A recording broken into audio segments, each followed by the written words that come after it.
This is ogforums.com Real Talk, an unfiltered, independent perspective on Acumatica Cloud ERP. My name is Tim Rodman, and I want to mention three things in this pre-recorded intro before we get started. First, thank you to our sponsors. Our first sponsor is Paya. Paya offers Acumatica users a suite of industry-leading payment orchestration tools. Far beyond native Acumatica payments, Paya enables EMV NFC terminals for countersale. They offer a frictionless customer portal through their click-to-pay solution, and they support most e-commerce platforms and point-of-sale solutions used with Acumatica, such as One Retail and AcuPOS. And best of all, omni-channel reconciliation is available for all their solutions. Our second sponsor is DataSelf. DataSelf Analytics is a revolutionary reporting solution that enables organizations to make the most informed decisions faster and easier than ever. It uniquely simplifies business intelligence, empowers anyone to build and access dashboards, and delivers critical business insight when and where you need it. Our third sponsor is Aldrich Web Solutions. Are you a distributor using Acumatica, yet struggling with an e-commerce fit? US-based Aldrich Web Solutions out of Marion, Illinois, has 2 decades of experience helping distributors find success online. Our team of experts built the integration, creating websites that work effortlessly with Acumatica. With our reputation for swift customer service and meticulous attention to detail, we are the perfect fit for distributors needing online solutions. Please take a minute to support this podcast by clicking each one of the sponsor banners located at augforums.com/sponsors. Our sponsors track clicks, and every click helps to support this podcast. The second thing I'd like to mention is that I'm always looking for victims. I mean guests. If you use Acumatica in any capacity, no matter how small, I'd love to talk with you. Check out augforums.com/podcast and click the link near the top of the page to learn more about being a guest on the podcast. Third and finally, I'd love to see you listed on my Rolodex. Check out augforums.com/Rolodex to find out who else is using Acumatica and read the instructions at the top to see how you can add yourself to the list. All right, that's it for the pre-recorded intro. Let's get started. Today is Friday, August 2nd, 2024, and this is episode number 136. You can find related links on the episode page at augforums.com/episode 136. Today, I'm talking with Andrew Kraft about the Entrepreneurial Operating System, known by its acronym as EOS. Hey, Andrew, thanks for coming on today. You got it. Good to see you. Thanks for having me. And we're going to be publishing the audio as normal on the podcast, but you were willing to be the guinea pig, the first guinea pig to try doing video as well, in case someone, I don't know who wants to see our faces, but I thought I would give it a try. Yeah.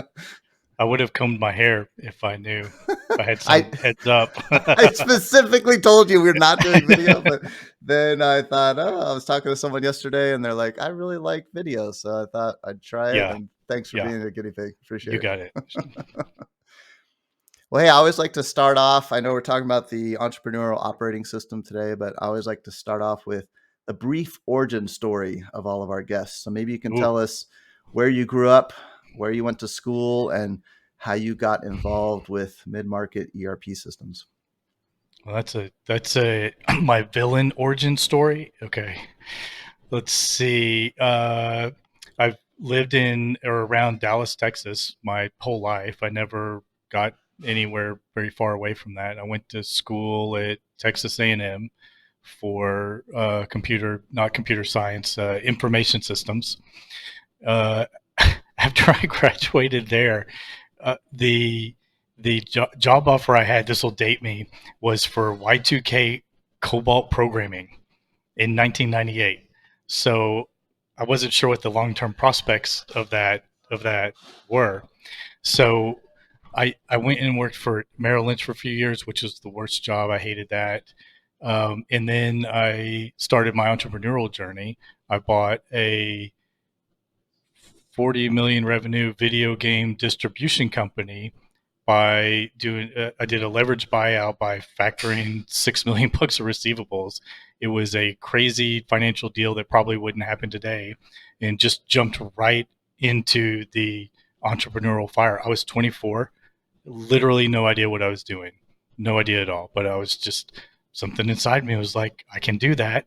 I was like, it's a small company in a big industry. I was a gamer at the time, so it was just something I knew. I did that for a lot of years. I sold it to a DVD distribution company, left there in like 2012 because the distribution of physical packaged media was pretty much gone by then. Um, and then what did I do then? Oh, yeah, I bought a commercial fence company. Um, and then that's where, some of the experience I gotten over the last few years, I kind of found this little niche now. So that fence company was just horribly mismanaged, no systems, no processes, anything. And when I was first looking at it, you could just see that through, they just burned through cash. But I was like, oh yeah, this thing makes so much money, like just an ounce of financial management and controls, and it would be great. And so I did that, and I get in there, and their quote unquote ERP was two Excel spreadsheets that didn't talk to each other. So we just started from the ground up, and one of the cooler things I did there was built our own ERP CRM thing from scratch. This was 2013 something, so there were not nearly as many options as there are now. You were just starting to see some of these like field service, softwares and programs come out, but nothing really fit what we were doing. So I started it again. This will date me in Access database, because it's what I could do. And then that worked fine locally. And then we ran into challenges being able to access it remotely. And I hired some guy on whatever Upwork was before it was Upwork, freelancer or something, and converted to SQL based web access. It did our scheduling, quoting, all that kind of stuff. That was really cool. I almost wish I had just kept doing that, because that's wherever I'm working. That's the kind of stuff I like messing with. So that story had a bad business partner, and so I got out of that in 2018. I was looking for something else to start or buy, and I found this company I'm at now, Site Landscape Development, which is a commercial landscape company here in Dallas Fort Worth. About half of our business is maintenance, the other half is new construction. And when I first looked at it, I passed on it for a lot of reasons. One, it was similar to the fence company in the sense that no processes, no controls. It was like it had what you might call founder issues. So the guy that owned it, like if he left, that business would just be gone. He very involved in like every decision, had all the relationships with the customers. And so I passed on it, and then he called me sometime later and was like, "Hey, because we were friends, became friends through that process." And he said, "Hey, can you help me do some of the stuff you did at the fence company? Because we need that. I need help improving my quality of life."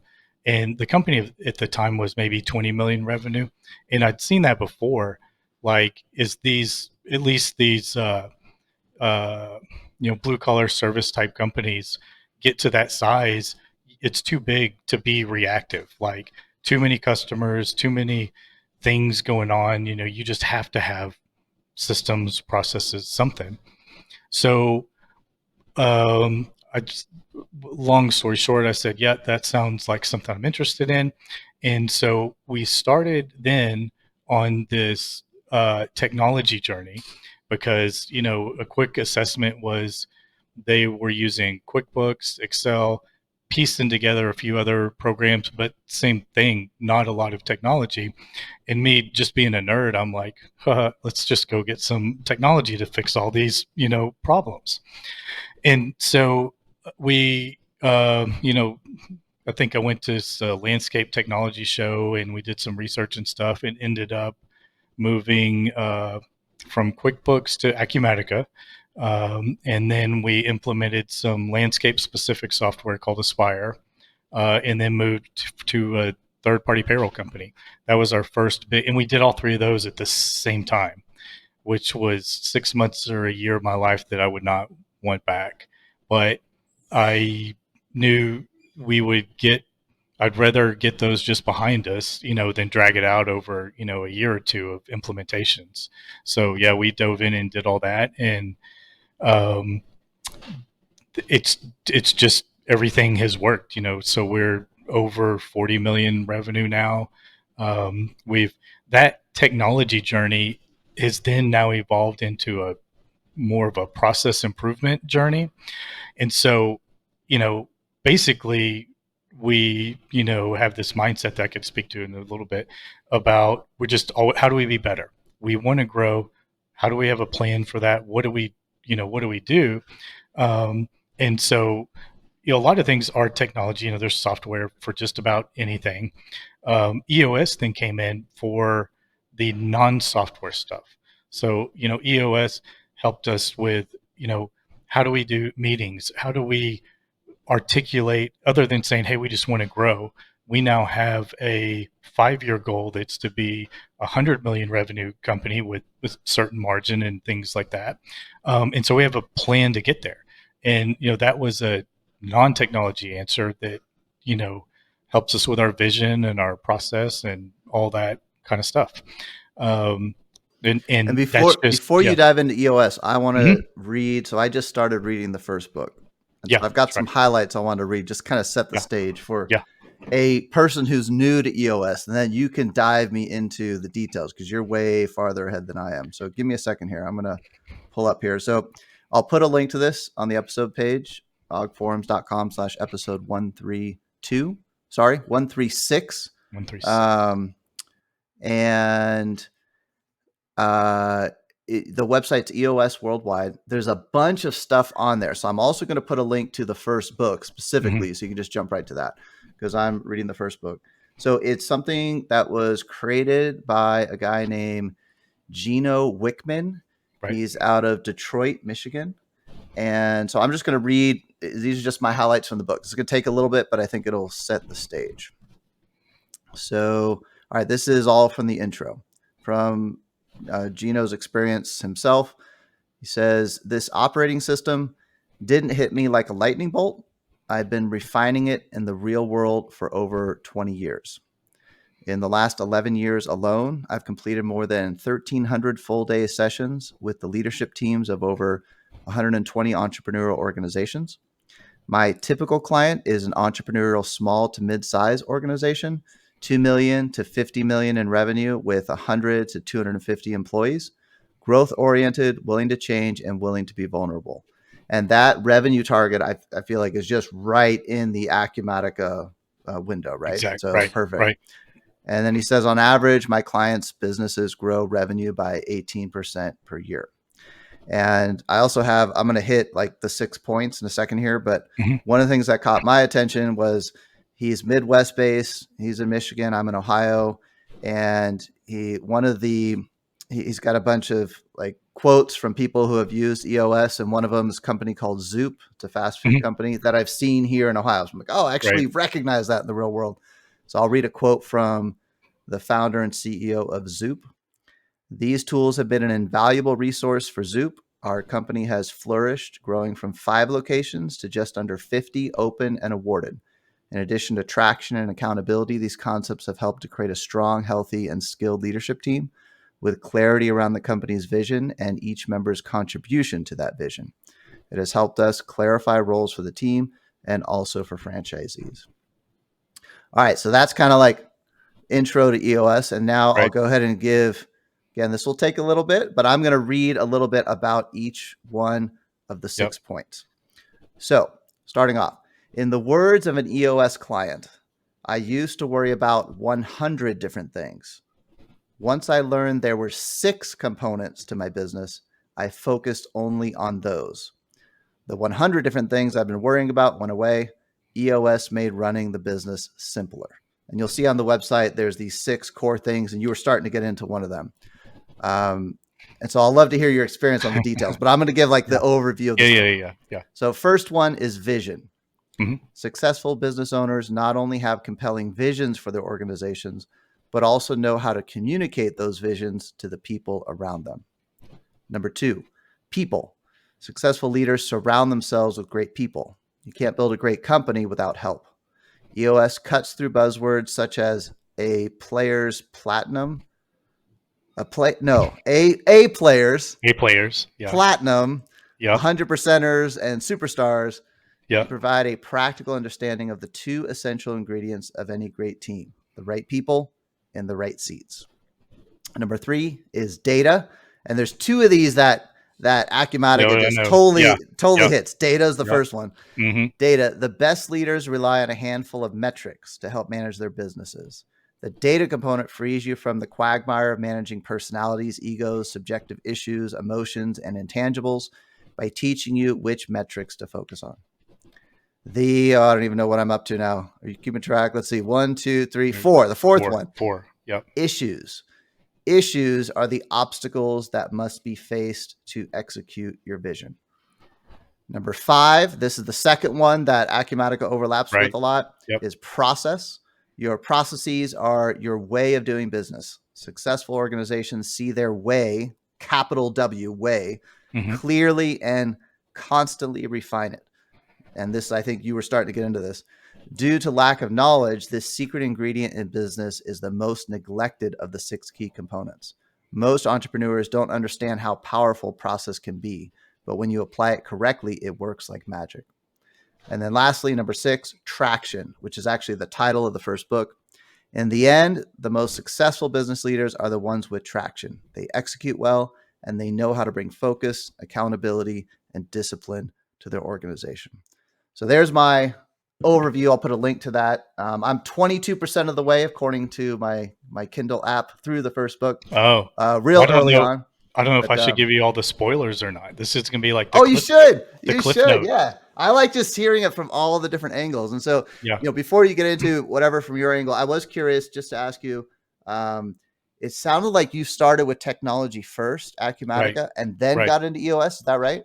Yeah, that's right. That's interesting because I've heard of EOS from a number of Acumatica customers now, and then when I heard it from you, like just a month ago, I'm like, all right, I need to get into this because I've heard it too many times. So I think Yep. it's interesting though that you didn't come at it from a business side; you came at it So from a programmer, techie side. I think so that's there's interesting. there's a well, I don't know, there's a reason, there's a story for it. So we knew that this company needed a lot of things. In my first little assessment, and then what do we do? I actually had EOS in there, and so I had first been exposed to EOS years ago, and this is what I tell people: it was one of the few books that I would read, and I was dog earing like every page because I'm like, at that point in my life, I had quite a bit of business ownership and running companies experience, and so I'd had challenges. I've been through these things where they failed and it was stressful, and I'd read it and I'd be like, you know, how can he like take such complex things and make it so simple? And that's to me the beauty of EOS. It's like it simplifies it so much. It just like it which brings clarity and everything. So the reason, so then here at Site Landscape, um, you can like, I could handle a lot, but like all the employees and stuff, they they can't handle all the change at once. So we had to the main reason we had to start with the technical stuff was our QuickBooks file was had these like data integrity issues, and Intuit. I hope somebody from Intuit hears this.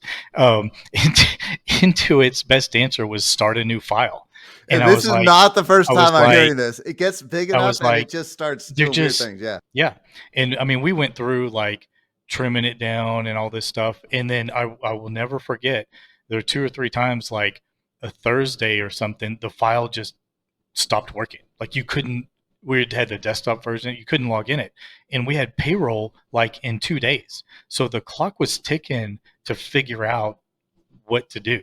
In 8 hours on it, literally it's a Saturday, 8 hours on a call with, QuickBooks, like turn it off and back on and all that, and nothing. They're like, well, just start a new file. So we knew we needed something more, reliable, and we had outgrown it. It's QuickBooks, it is fine for certain companies. We had just outgrown it. It was totally fine. But so we had to do that one first, and then we wanted to do the landscape software because it solved a bunch of other problems. But like, I mean, we're sitting through these hour and a half training sessions on all these different topics. It was like Neo in the Matrix getting all this information downloaded from everywhere at the same time. And it was just overload. So like even my brain was melting out of my ears for a while. And then, I did have like, we're a landscape company. It's construction. It's largely blue collar. You roll up into one of those meetings that talking about culture and EOS, and you're getting some eye rolls and yawns and stuff.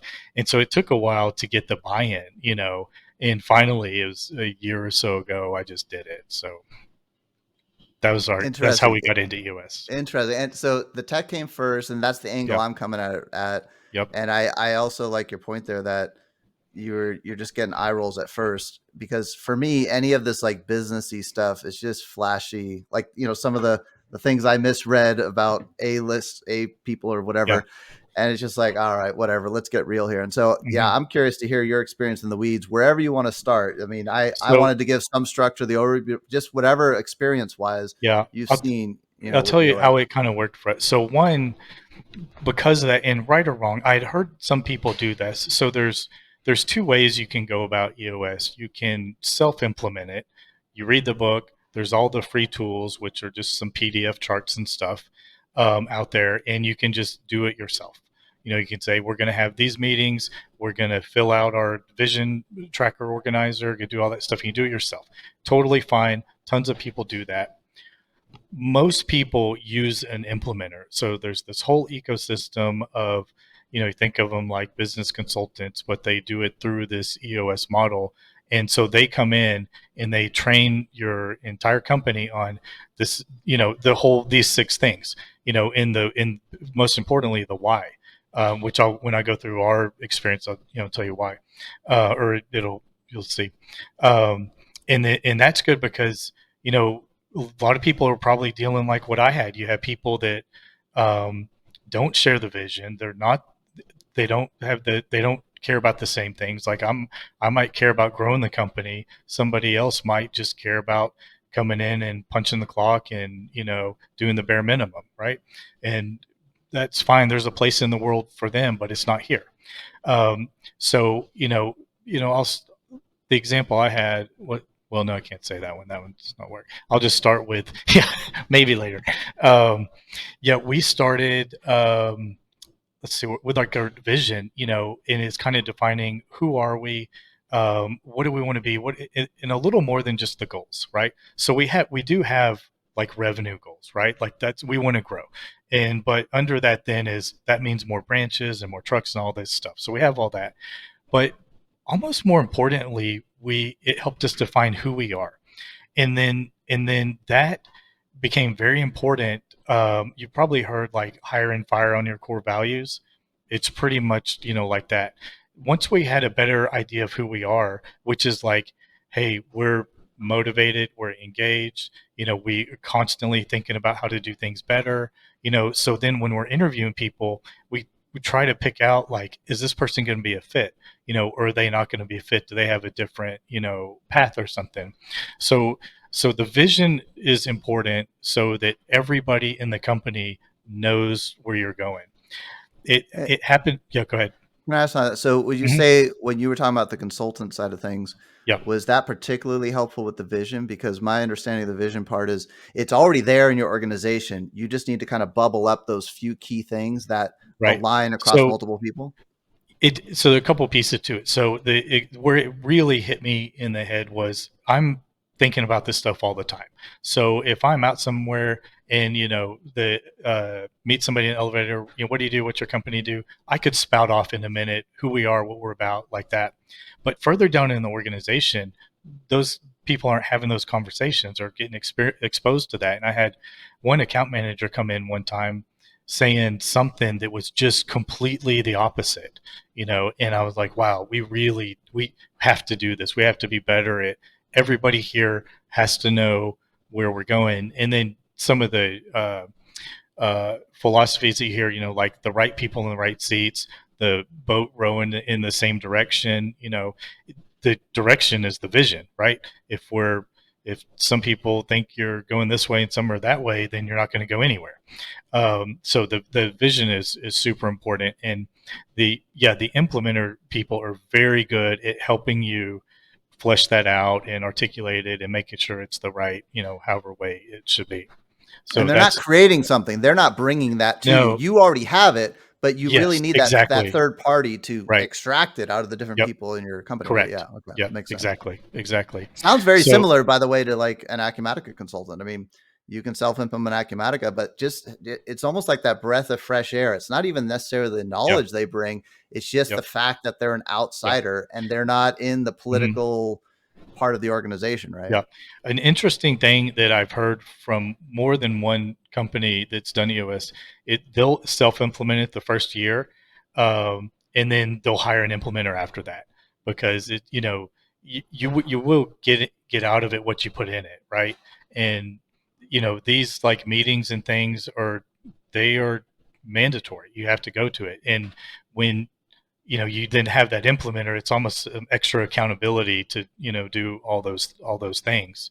And I pretty sure we'll do that. We're going to go through the rest of this year with our self implementation, and then I imagine first of next year we'll probably look to find actual implementer to help us with our some of the there's like a an annual like vision strategy meeting, that's probably better if an actual integrator runs it, because they just are more thorough, with it. So we'll probably do that.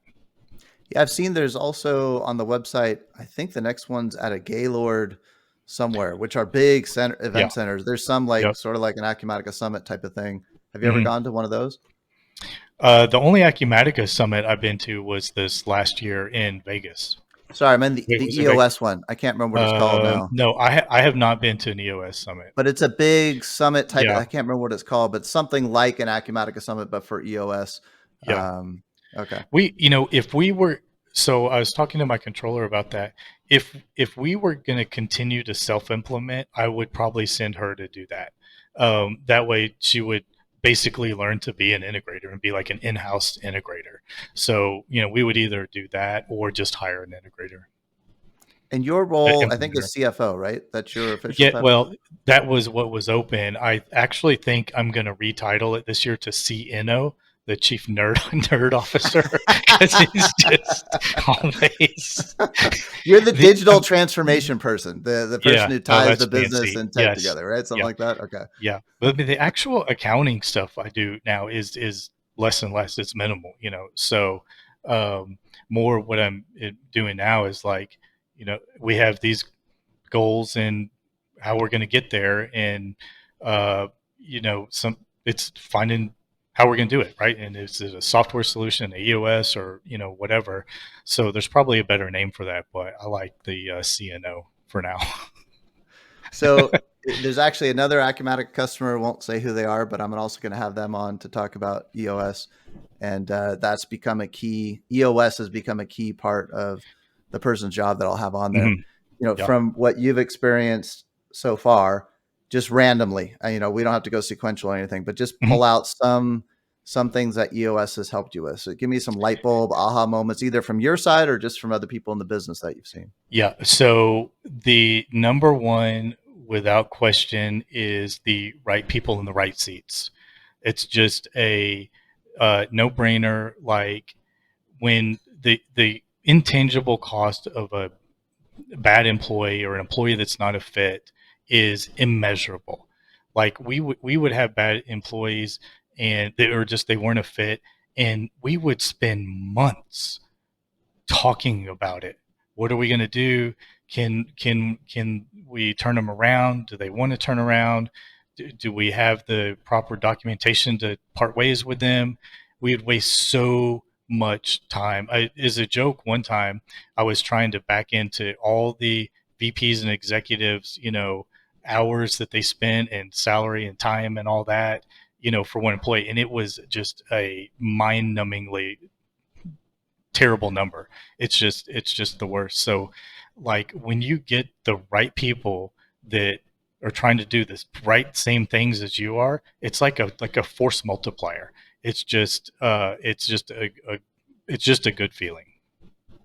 So that's probably the number one. And The can I one. ask you, Mhm. did you have to nail down the vision before you could even be able to know who to hire and fire? And while you respond, I can hear you. I need to plug in my laptop, so that's but I can hear you. Go ahead. Yeah. It took us probably a year to be able to define that. Like we knew who we were and what we were about, but to get to where we could like articulate it and write it down, it took quite a while to do it. But going through some of those experiences, now we can point to them and be like, hey, this guy wasn't a fit for this reason and it caused us these problems. We need to, we're adding people to the team, they need to fit, in the direction we're going. And so I The guess what I'm wondering is, do you think that you had to nail down the vision first before you could even get to the people part, or were you able to kind of do them? Or there's some things you could do in parallel to help you have the you right do it people in in the right parallel. seat? So there's EOS has a few different tools that help you with this. So one, I think it's and it's basically ways to evaluate, which kind of sounds terrible, employees to help figure this out. Like one is the GWC. That's all does the employee get it? Do they want it? And do they have the capability to do it? And then all these things help you figure out, are they the right person in the right seat? Like they might get it, they might want it, but they just might not have the capability to do it. They might have the capability, but they may not want to do it. So you got to get the right people, the right all those things have to line up. The other thing, a little deeper than that, basically, you put your core values, in this little chart and see if the employee or a new hire, if you think they represent those values. So if you were, it's a dumb example, but about integrity, it's like, hey, does this employee, are they about integrity? Yes, no, or maybe. And like if you've had theft issues with them, well, maybe no, they're not about integrity. So what all these tools do is then give you some data to then when you're deciding like, is this person a fit or not, you know, if your chart says they don't get it, they don't want it, they don't have the capability to do it, they don't meet any of our core values, but they're funny on lunch breaks, they're not, you know, who you need.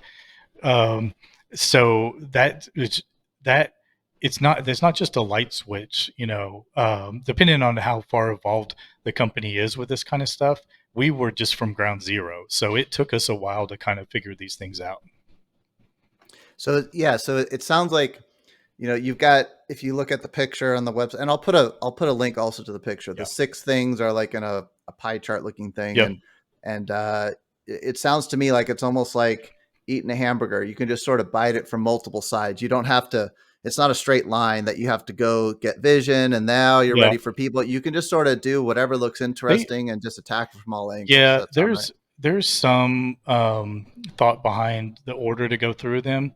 We didn't go through that official order. We picked off some different ones at different times, and over a few months went through all six. Anyways, so it was fine for us. EOS does an incredible job somehow of being relevant to I mean, it's industry agnostic.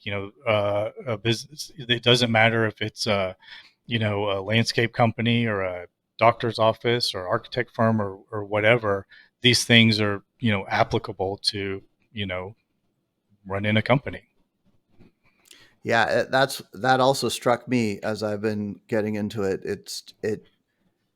Like you also put it, it's real simple. None of the stuff is Hmm. rocket science, but being able to see what those identifying what those simple things are when you've got Right. so much going on is like impossible to do on Yep. your own, right? So yeah, I it's just amazing how it just extracted the key things that are applicable to running any Right. business, no matter what industry. Yeah. So I've got a number two, one that's been very relevant for us, and then probably more relevant for the podcast.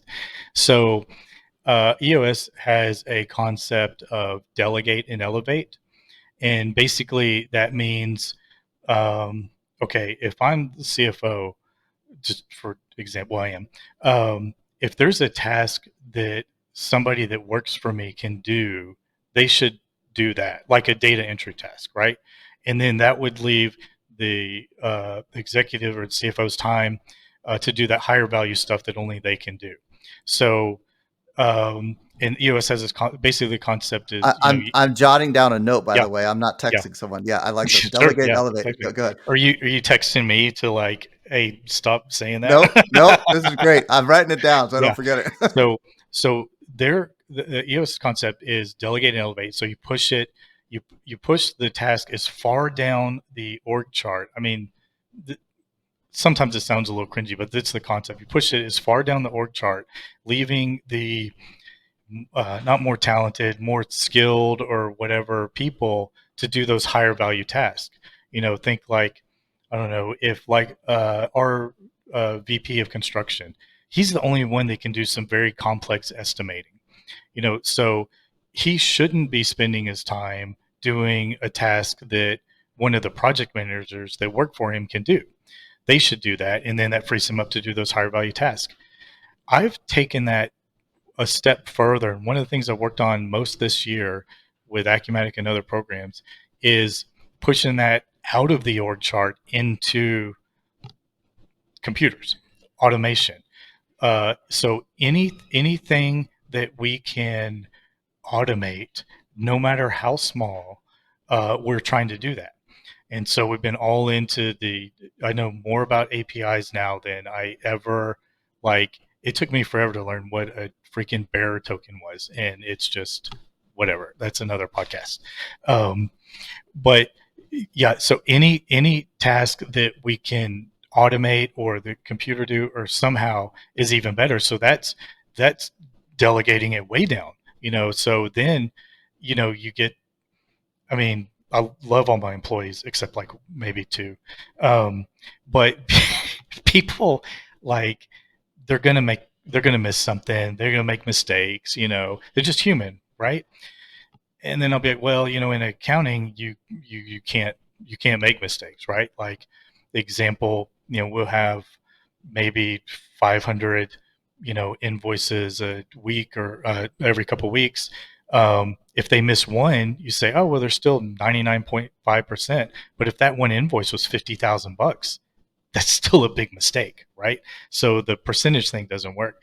And so, you know, any of that kind of stuff that we can get to, like, our goal this year is to get rid of all the paper in the office. I have like one division left that still has some paper reports they do because it comes from the field, and we're working on that. So anytime you can get rid of paper, hand keying, anything like that, you're removing the chance for typos or just wasting time or things like that. So that's been a really big, and that kind of falls into the process part of EOS. That's been one of our main focuses this year. So with delegate and elevate, it's not just delegate to other people, but it's also delegate to the machine, Yeah, whatever software or whatever yeah, it is. That makes sense. yeah. Do you And know then, what point that fell under? So for me, I think of data and process as being the two that are relevant to software. Do you know if that fell So under one of those two or something the else? the delegate and elevate is under the people It section. is Yeah, interesting. So yeah. there's even Well, more that's overlap than I realized with well, software. that's the part that I was saying. That's an EOS concept.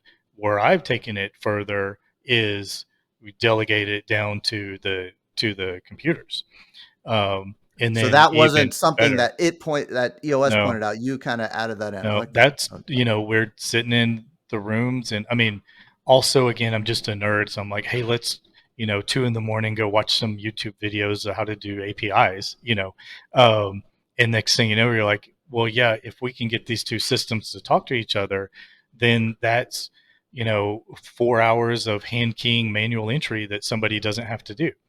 And when you'll hear sometimes some of the guys will be, oh, well, you could reduce headcount. I mean, with our growth trajectory, that does not even. I mean, we're adding people. We're not getting rid of people. So that again just leaves them time to do higher value stuff. And maybe that's like, even for like my AP person. Say if her whole entire job was automated, then she could spend time on relationships with other accounting people that she deals with. And then that's invaluable, and that's something that's like we would talk about now. It's, oh, it's a nice to have, but I mean, we got to like pay the bills first.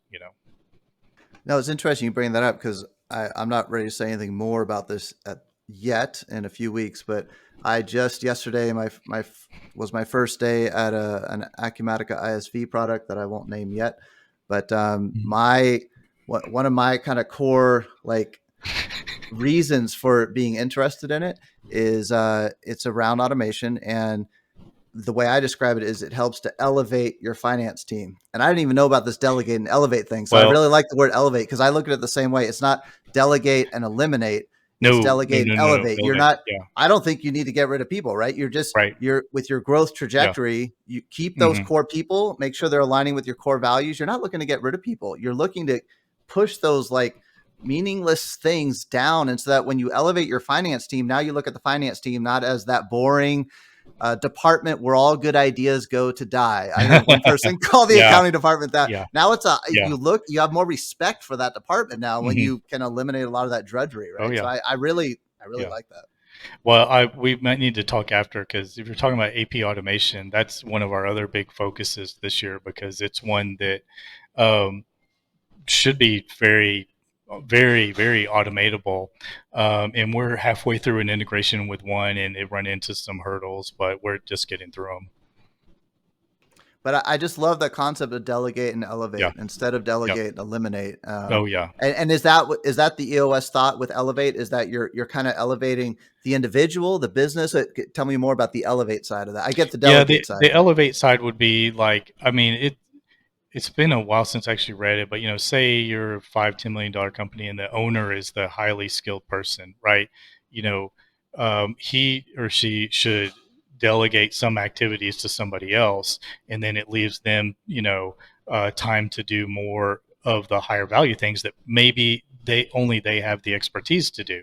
And if it was a like a fencing company, maybe they're the only ones that can do a complicated fencing quote. Because they have 20 years of experience doing it.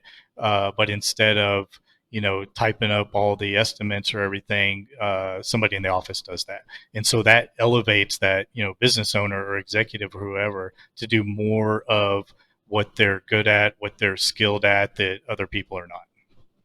And what's interesting, when I hear you describe that, is I hear not only, so first thing I hear is you're not talking about elevating the entire business primarily.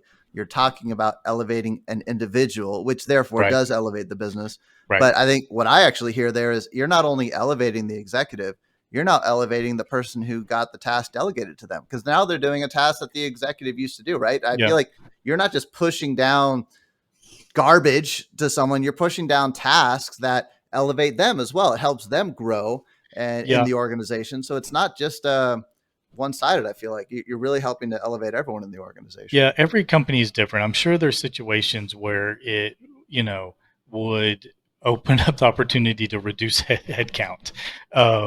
That's certainly, possible. For us, that feels like that kind of goes against the spirit, because we're on a good growth trajectory. So It might depend on the growth trajectory of the company. That scenario could be, hey, if it's in a declining industry, and you do have to reduce some headcount in order to save others jobs. It's tough decisions, but it again would help you through those decisions better than alternatives. That makes sense. Yeah. And I'm not saying that it never results in Hmm. eliminating headcount. I'm just saying that's not what motivates me. What Yeah. motivates me is to elevate the people in the organization, Right. which I think is the case most of the time. Hmm. That's my hunch. I'd love to Yeah. get some data around that. That's Yeah, interesting. for sure. So tell me about something else. You got let's see, we got a few minutes left here. You got another one that comes to mind, just that's resonated with your organization well? I was just looking at them. Those are the big ones for us. Like the vision, the data. So like the data and process. Speak to it for Acumatica. So like one, the data is like your instrument panel flying a plane. You if you there's some quote about, I can't remember it right now. I was just thinking of it about you having to measure stuff. If you want to be better, you have to know where you are now. And Acumatica is a fantastic tool. We have 8 or 9 pretty large data sources, like you know uh, GPS, fuel cards, our accounting data, landscape data, Acumatica, and then we use like that Felixo plugin. Getting data out is so easy. And I get really, really frustrated with some of our other software partners that it's just difficult to get the data right. Um, and so Acumatica is great at that. So the data piece is really important. So your scorecard, where you're at, your measurables. Again, if you're trying to grow, you're 20 million in sales and you want to be at 25. Well, that's you have to know how much you have to sell every month. It's just pretty. When you read it like that, it just seems pretty basic. And then the process, like Acumatic, again. Wait, can I ask you on the Mhm. data side Yeah, real quick? I sure. think you said you're using Power BI for a lot Yeah, of that, right? yeah. And this is on a previous conversation, but Mhm. what I find with Power, I really like Power BI also. I just love the technical, for all technical reasons. That's a whole Right. nother podcast episode. Yeah. But what I find is the biggest struggle when creating dashboards is not being able to generate the numbers. It's deciding what's important, because you're like, everyone knows I need a dashboard. I need a dashboard, Yeah. but it's like, what should be on that dashboard? And that's where I'm really looking forward to reading the data chapter with EOS, Hmm. because it's that soft side of really honing in on what's important so that it fits on one page, because Yeah. otherwise you just generate metrics and metrics and Yeah. metrics and reports and We've reports and yeah. reports. And then now you're instead of drowning in data, you're drowning in reports and you have the same problem. Hmm. So I'm really looking forward to that, because I feel We've like that's so important with dashboards. we've been through that, and I am guilty of that. Where we've been going with it, we've been pulling all of our data sources into just like one, Azure SQL database, because they relate to each other. Like if we have GPS data and then some financial data from Acumatica, or if you have fuel card data, there's cases where we need to see all that together. And so, yeah, we have it all in one big database, and then we'll pull it in Power BI. And if we can figure out the relationships, then we'll make some dashboards. But yeah, that's a whole interesting thing. We will tend to throw a bunch of stuff out there and then go through it, and because sometimes for us, until you see what you can get, you're not even sure the questions to ask. There's some basic ones like our GPS. We want to see speeders and stuff, right? But then also, what may not be apparent is some routing stuff. We can figure out from there, like, hey, they went this way and it was $25 in tolls. Which is insane nowadays. And if they went another way, maybe it could save some money. I mean, our toll bill is 30,000 a month now. So it's substantial numbers. It's worth making some dashboards and seeing what comes out. The coolest one, I might send this one to you. We did a bubble chart of our maintenance accounts, and the size of the bubble was how much revenue that was.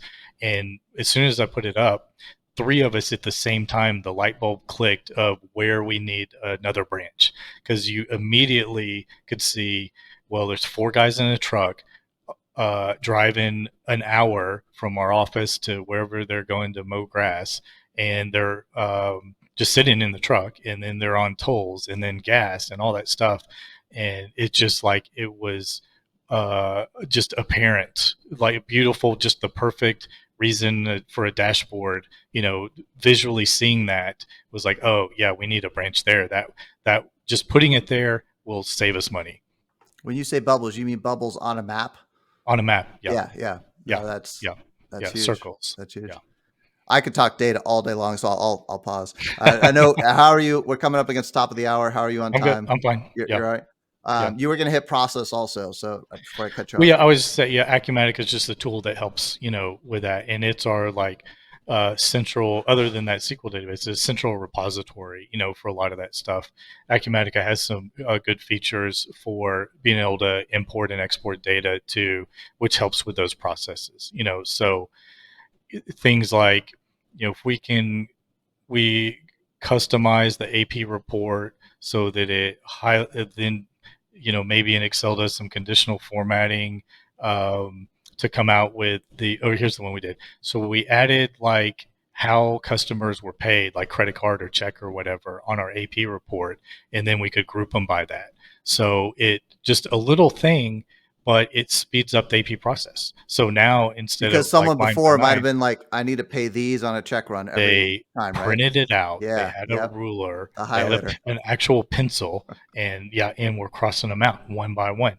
And it was, their Not mindset. unusual. Not They're unusual. they're not here anymore, but their mindset was that was job security. There's work to do, and afraid that if that didn't that in particular didn't share the vision that if that work was gone, they thought they wouldn't have a job. Didn't understand that there are more and better stuff to do. So So process wise, I'm also curious. I can't remember. I think I read this somewhere in EOS, and it really jumped out at me because it it wasn't just about improving process. It was actually about documenting and knowing your process. And yeah, that really jumped out because I mhm, was not expecting to have, I've looked so many times at like these business things and they're just so fluffy, yeah, right? yeah, And just jargon heavy. mhm, And this pared it down to 6 things, not yep, the 100 things, but in those 6 things, you've got process documentation. I'm like, huh? yeah, I thought that was only yeah, something for like Lean Six Sigma nerds. I no, was shocked that that was so core. Like, what's your experience been with just simple yeah, documenting? Forget the technology. yeah, exactly. So I saw this quote, and quotes can be cringy, but and this one is super cringy, but I need to find it and then send it to Chat GPT and to fix it. Um, Actually, I made mine is called Chad GPT, and he's like a bro AI, but that's another podcast. Sorry. I've heard of So that. the um, he's hilarious, by the way. So the quote, the gist of the quote is like, as a process can make an average employee exceptional. So if you have an exceptional employee with no process, an A player, whatever, they're going to figure it out and how to do it. But if you have an average person in that position, they're going to flounder around, wait till you tell them to do something like that. But if you have the SOPs and the documentation, here's what you do every step of the way, then that B player, average, person, whatever, they're going to get the job done exactly how you want it done. And everything's great. It's a beautiful thing. So that one stuck with me in particular. So, give me some practical tools. How do you document? Is it just folders and Word files, or is it more sophisticated than that? That's all it is now. So I'm it's good with that. yeah, Give me a little yeah, bit about the structure. Do you structure those folders by department, hmm then by anything underneath that, or just yeah. department with flat So files underneath that? yeah, so we'll have like accounting, and then underneath that AR, AP, underneath that, certain bank functions, like all the way down to how do we get checks? What do we do with them? How do we apply them? What do we do if there's credits, whatever. The maybe the one single biggest thing that I think is important, at least for us, is that these are all living documents. Like if we sat down one day and say we need to SOP everything, that is a monumental task, and we'll work on it for a day, and then there'll be a unfinished, half done, SOP in a folder that nobody looks at. But now, part of our process, is like if whenever we're doing something or if we do something new, we update it in the SOP. And so these things are constantly, evolving and updating. And that's all we're doing now. We haven't. Was it at the landscape technology show last week? There's some people talking about AI helping with the SOPs, and I saw some demos where that you just throw some stuff in there and then it'll spit it out in a pretty good format. So that is might be next for us, but not till later this year. Yeah, there's also an Acumatica ISV that, oh, I can't remember the name right now. I want to say it's Click to Learn. Does that ring a bell? Or Click Learn, something like that? It sounds right. All right, whatever it is, I'll look it up and I'll drop it on the podcast page, episode 132. Sorry, 136. And they like will record. You just do your process. Oh, I click here, yeah, and they'll record it and generate the yeah. notes on it. That's, But I've, I think the important thing is actually having it documented, right? So like yeah, folders with Word files, good enough. It's a starting point. And I like yeah, your point that it's a living document. hmm, If it was me, I like wikis a little bit better than yeah, that. Like Acumatica yeah, has a wiki. You can use hmm, Confluence for a wiki, hmm, or SharePoint's got a wiki. I yeah, like that because every time you save, it keeps your version, so you can yeah. always roll back if someone The screws it up. But the just documenting is the most important part, right? Oh yeah, for sure. And then what I actually think we're going to do, so I did do this with one of our agreements. I'd send it in to Chat GPT and then say, "Hey, tell me about it. What are the problems? All that." I do. I mean, Real? it Oh, I was never insane. thought It of. Okay, was I want to hear about that. But yeah, keep it keep was going. insane. Yeah. Um, I want to put just all our SOPs in there, and then basically, you have a little chat bot that you can then ask. Say, "Hey, is every Friday Hawaiian Shirt Friday?" And it's going to say, "Yes, every Friday is Hawaiian Shirt Friday." In any HR thing, what are our PTO? So instead of then emailing or calling, our HR person or whatever, they just ask the chatbot. Or instead of having to go dig through our HR manual, anything like that, they just go look in there. Are you It's using yeah. Microsoft Copilot for that, or what's your Chad? Uh, That's not Chad. That's that's some not fun chat. side. No, yeah, and What are those you are in. actually using? I'm using that one is in Copilot. Yeah, It is. yeah, I've heard more and more yeah, organizations are hmm, doing Copilot because that way your data is all secure.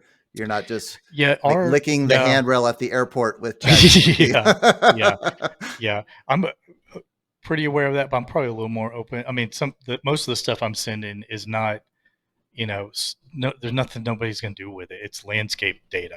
Sure, It's sure, not, sure.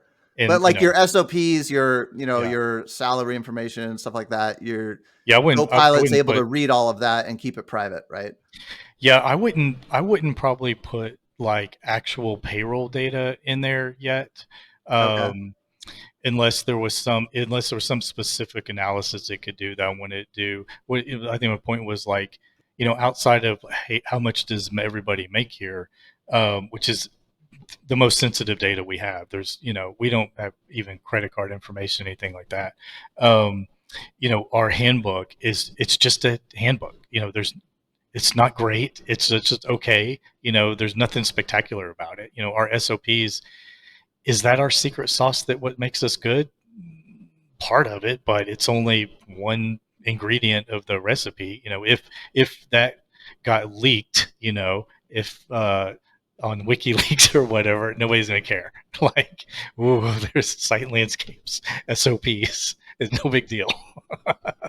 Yeah. So what about the improvement side? You said you asked it how to improve the process based Oh, on the well, SOPs? no, I had a one of our agreements with one of our other software vendors was just legalese. I mean, just like, and I had seen an evolution. A lot of these documents have, because is been a problem for a long time. Like the fine print, right? The terms and conditions, and like more and more I've seen recently were a little bit more plain language, a little more understandable. And then I got this one and it was kind of old school. And I think it was from the landscape technology company. I'd seen somebody do this. I just put it in Chat GPT and say, hey, what are the important parts here? There was one particular thing about a renewal that had some confusing language. It gave me the opinion and it was awesome. It was super cool. Interesting. Yeah, yeah. Interesting. So, I mean, next, if I got to think through a little bit of, I think it'll be fine, but we might put some of our like uh, construction agreements in there, and because those are 80 pages of crap, and see like, hey, what's our exposure here, or what can we do better, things like that. So it is really, really good at summarizing that kind of stuff. Very interesting. I Yeah. hadn't thought about now. I thought I had heard you say with the SOPs actually talking about can you identify ways to Well, improve this process, but oh even if you yeah, haven't done yeah, it, yeah, yeah, that yeah. sounds like an We can. interesting one to do. Yeah, absolutely.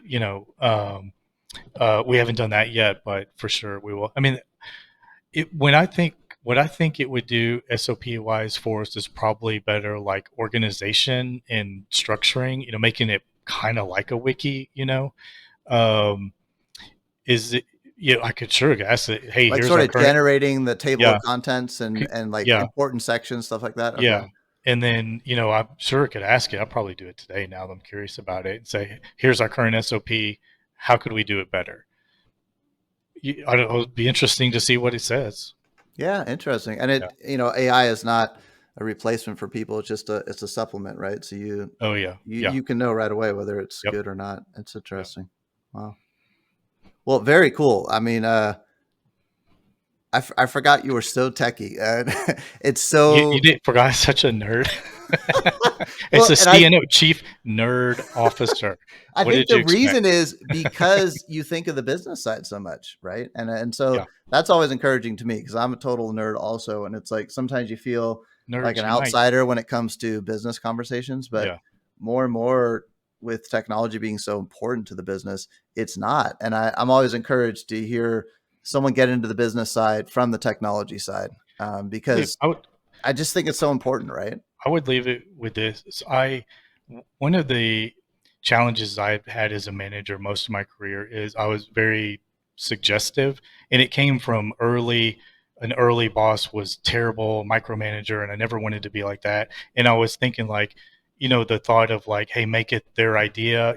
Hey, I think it's a good idea to do the report this way, and then I would get frustrated because it wasn't done that way, and it wasn't that it's because I wanted it that way.